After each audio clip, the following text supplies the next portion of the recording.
Mengupas kecanggihan rudal-rudal buatan Indonesia.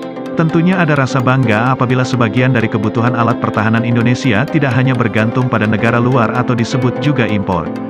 Bagaimanapun juga Indonesia sebagai negara besar harus mandiri dalam alat pertahanan, karena konsekuensi dari terlalu mengandalkan dari negara luar seperti yang telah terjadi sebelumnya yang berujung dengan embargo. Apalagi saat Indonesia telah menampakkan keseriusannya dalam pengembangan alat pertahanan dan salah satunya adalah Erhan 122. Dilansir dari laman merdeka.com, sebagai negara besar, Indonesia membuktikan kepada dunia mampu membuat rudal dengan teknologi super canggih. Rudal yang berhasil diproduksi Indonesia yakni petir V101 dan rudal pertahanan atau Erhan 122. Rudal buatan Indonesia dikabarkan memiliki daya jangkau yang cukup panjang dan mampu meledak dengan kekuatan dahsyat. Berikut beberapa fakta kehebatan dari petir V101 dan Erhan 122 dirangkum dari berbagai sumber. Tidak mudah terbaca radar. Petir V101 asli buatan Indonesia PT Sari Bahari, sebuah badan usaha milik swasta, BUMS. Rudal ini mengusung multiplay 3D point yang lebih maju dari rudal menggunakan seker. Petir V1010 sudah mengadopsi teknologi paling mutakhir untuk penginderaan sasaran. Selain mengadopsi teknologi penginderaan, petir V101 juga sudah mengusung multiplay 3D point yang lebih maju dari jenis rudal yang menggunakan seker. Rudal ini juga mampu melintasi kontur sehingga tidak mudah terbaca oleh radar serta bisa menghindari frekuensi berubah-ubah. Rudal berkecepatan tinggi. Rudal petir V101 memiliki kecepatan super tinggi. Dalam sebuah uji coba didapatkan kecepatan hingga 260 km per jam. Kemudian rudal ini juga mampu membawa hulu ledak 10 kg, 22 pon.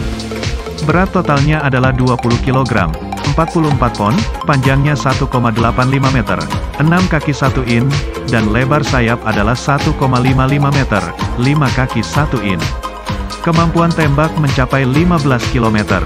Sementara produk PT Pindad, Persero, berhasil mengembangkan roket balistik bernama rudal pertahanan atau Erhan 122. Erhan 122 memiliki kemampuan tembak mencapai 15 km/km. Rudal pertahanan ini pergerakannya dapat dikendalikan dari pangkalan tembak. Canggih bukan? Memiliki kecepatan tembak 80 detik. Kemampuan Erhan 122 juga memiliki kecepatan yang cukup tinggi, yakni 1,8 Mach.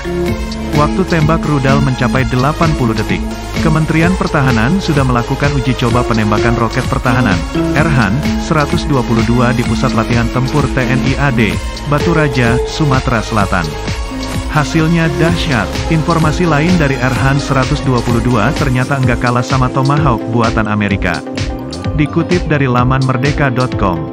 Tentu masih lekang dalam ingatan ketika Amerika Serikat memutuskan meluncurkan rudal Tomahawk untuk menyerang basis tentara Suriah. Banyak negara yang mengagumi kecanggihannya, bahkan sebelum sampai ke sasaran senjata ini memutar terlebih dahulu menggunakan laser. Indonesia ternyata enggak kalah loh. Negeri dengan 1000 pulau ini juga sudah memiliki sejumlah rudal, kemampuannya juga tak kalah canggih.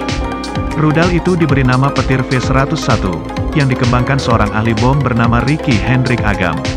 Lelaki ini sudah menangani pembuatan bom untuk kebutuhan militer Indonesia, salah satunya diperuntukkan bagi pesawat Sukhoi. Bom ciptaannya kerap dipesan militer Indonesia. Pengalamannya membuat bom untuk Sukhoi Su-27 dan Su-30. Ricky bersama PT Sari Bahari miliknya, mendirikan proyek untuk membuat roket canggih. Roket ini adalah pengembangan jenis bom P-100 dan P-100L yang dipesan TNI AU. Rudal ini diklaim sangat hebat dalam kecepatan. Bahkan, sebuah uji coba mendapati rudal ini mampu melesat sampai 260 km per jam. Alhasil, dengan jarak jangkau itu membuat peluru kendali ini bisa menjadi andalan TNI untuk pertahanan.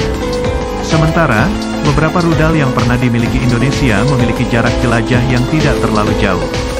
Seperti rudal C-701 dan C-705 buatan PT Dirgantara Indonesia. Peluru adaptasi dari China ini hanya mampu menjelajah antara 60-80 km dan 135 km. Selain itu, Indonesia juga mengembangkan Exocet MM40 Blok 2 yang jadi andalan TNI AL. Nah, dibanding dua rudal itu, petir V101 memiliki perangkat canggih. Senjata ini mengadopsi teknologi paling mutakhir untuk penginderaan sasaran. Selain itu, V101 mengusung multiplay 3D point dari jenis rudal yang menggunakan seker. Sejauh ini, meski sudah berstandar NATO, namun PT Sari Bahari hanya menjual produk-produknya kepada militer Indonesia saja. Ternyata V101 telah diminati banyak negara. Desainnya yang unik dan canggih membuat peluru kendali ini berpeluang memiliki pamor besar. Mendapati hal itu, bukan tidak mungkin perusahaan swasta pembuat amunisi di samping PT Pindad ini menjajal pasar internasional. Jika itu terjadi maka teknologi alutsista di Indonesia akan semakin maju. Dan kita harus yakin bahwa Indonesia pasti mampu mewujudkan semuanya. Salam Indonesia Raya.